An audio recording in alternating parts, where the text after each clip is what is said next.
Hello साथियों, नमस्कार। कैसे हैं आप सब? चलिए सब लोग जुड़ेंगे। और आज आप लोग पेपर में देख रहे हैं कि बहुत हलचल मचा हुआ है कि माननीय जिला पदाधिकारियों के द्वारा जिला अधिकारी जी महोदय के द्वारा रोस्टर पे जो देरी हो रहा है उसको लेकर के बहुत सारे कार्रवाइयाँ शुरू हो चुकी हैं। तो क्या इससे ये लगता है कि टीआरई 4 जल्द आने वाली है? इसी पे हम लोग बात करेंगे।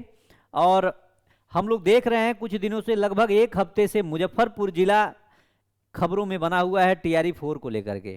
तो हम लोग जानते हैं कि आखिर में क्या चीज़ें हैं, क्यों ऐसी चीज़ें ये हो रही हैं, कि क्या कमियां ऐसी हैं, या क्या अधिकारी काम नहीं करना चाहता, कर्मचारी काम नहीं करना चाहता, या शिक्षा विभाग के जो पदाधिकारी हैं वो काम नहीं करना चाहते इस पे, इसलिए जिलाधिकारी महोदय जो के द्वारा ऐसी कार्रवाई करनी पड़ रही है। इस पे हम लोग बात करेंगे। और सबसे महत्वपूर्ण बात आप लोगों को मैं बता देना चाहता हूं कि आपका जो एईडीओ का पेपर है ये 10 जनवरी से शुरू होने वाला है।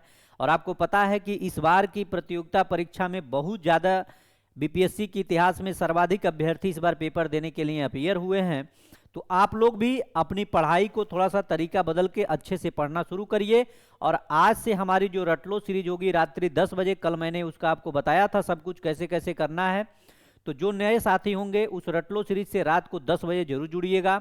बाकी उसमें हम लोग सब कुछ पढ़ना आज से शुरू कर रहे हैं।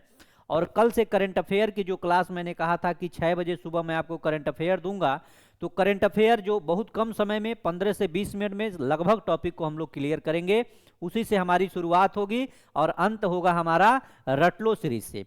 तो चलिए अभी हम टीआरई 4 के लिए भी बहुत महत्वपूर्ण है। और एक चीज मैं अब आपको और बता देना चाहता हूं कि ये जो बहुत जल्द शब्द है जो टीआरई 4 को, ये बहुत सोच समझ के मैं लिखवाया हूं। और इसलिए कि अब ये चीज जान जाइए, सीटों की संख्या जैसे ही तय होगा,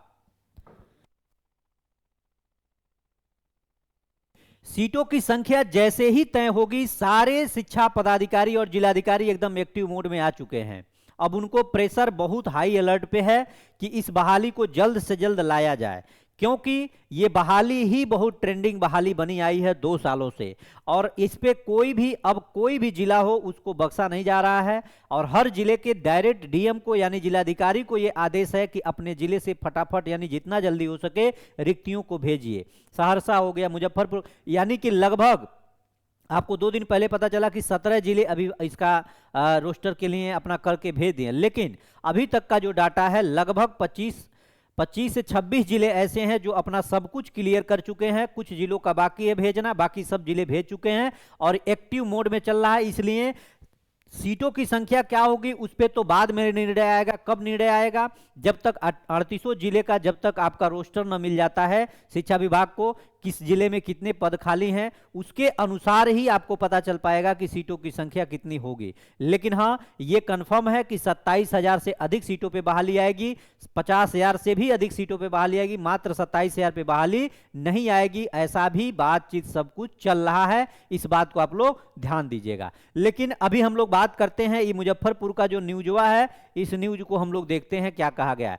डीएम ने टीआरई 4 का शिक्षक नियुक्ति रोस्टर बनाने में देरी पर की कार्रवाई। और कार्रवाई में उन्होंने क्या कहा, यहां पे डायरेक्ट लिखा हुआ है कि रोस्टर बनाने में शिक्षा कार्यालय के लिपिक नहीं कर रहे थे सहयोग, इसलिए शिक्षक को रोस्टर कार्य में लगाने पर डीओ से किया गया जवाब तलब। यानी कि जाहिर सी बात है कि ये जिला शिक्षा पदाधिकारी जो हैं यही सर हर जगह अभी तक इसको लटकाए हुए फंसाए हुए आ रहे हैं। यानी ये बिल्कुल काम नहीं करना चाहते इस पे। यानी कि इनका काम था कि इसको रिक्तियों को मंगा करके और जल्द से जल्द इसको देना ब्यौरा पूरा, लेकिन ये नहीं दे रहे हैं। इसलिए जिलाधिकारी ने ऐसा निर्णय लिया। और निर्णय क्या लिया कि रोस्टर कार्य में लगे कर्मियों का जिले से बाहर होगा स्थानांतरण। यानी कि अब उनका ट्रांसफर हो जाएगा जो लोग इसमें ढिलाई बरते हैं या बरत रहे हैं। आगे क्या कहते हैं यहां समझिए, जिलाधिकारी की समीक्षा में सामने आया सहयोग नहीं करने का मामला। अब सोचिए कितनी बड़ी ये टीआरई 4 के अभ्यर्थियों के साथ ये छलावा चल रहा है। एक तो माननीय मुख्यमंत्री जी द्वारा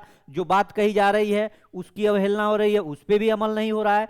दूसरी, शिक्षा मंत्री जी जो समझ में आ रहा है वही चीजें बोल रहे हैं। तीसरी बात, एसीएस महोदय या मुख्य सचिव, जो भी जिनसे भी बात हो रही है उनके द्वारा जो चीजें कही गई, कहीं से भी कोई भी चीजें सटीकता से नहीं आ रही है। कोई कुछ ट्वीट कर रहा है, कोई कुछ जवाब दे रहा है। इस तरह से अभ्यर्थियों के बीच में एक अलग सा माहौल बन रहा है। और जो सीटों की संख्या लगातार कह रहे हैं माननीय मंत्री जी, शिक्षा मंत्री जी की 27,000 आएगी, 27,000, इससे और अधिक आक्रोशित विद्यार्थी है।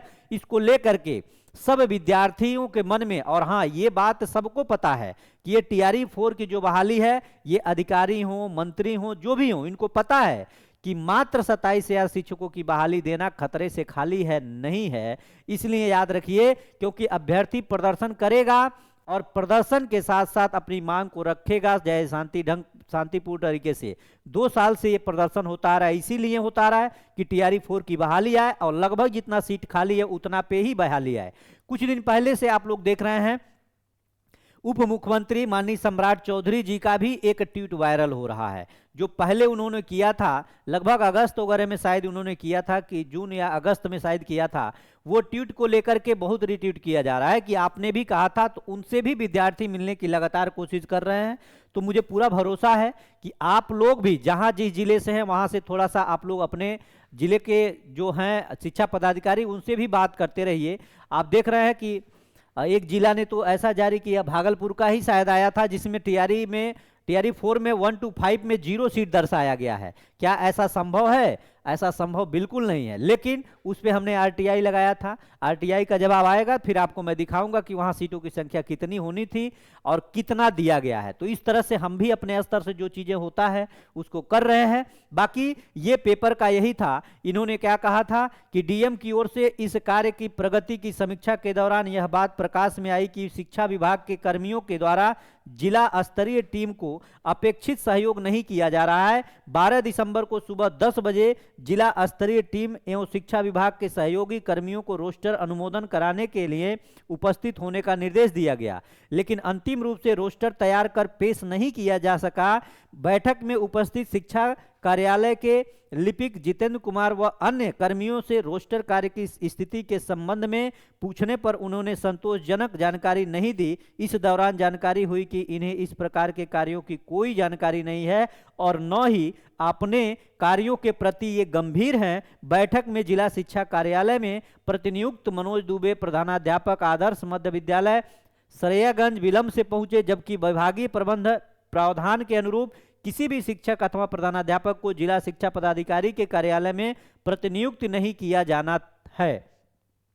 इसके बाद डीओ से जवाब मांगा गया, किस परिस्थिति में मनोज दुबे की प्रतिनियुक्ति जिला शिक्षा कार्यालय में की गई है। साथ ही निर्देश दिया गया कि जिला शिक्षा कार्यालय में प्रतिनियुक्ति सभी शिक्षकों की तत्काल प्रभाव से प्रतिनियुक्ति समाप्त करते हुए उनका पदस्थापित विद्यालय में योगदान कराना सुनिश्चित कराया जाए।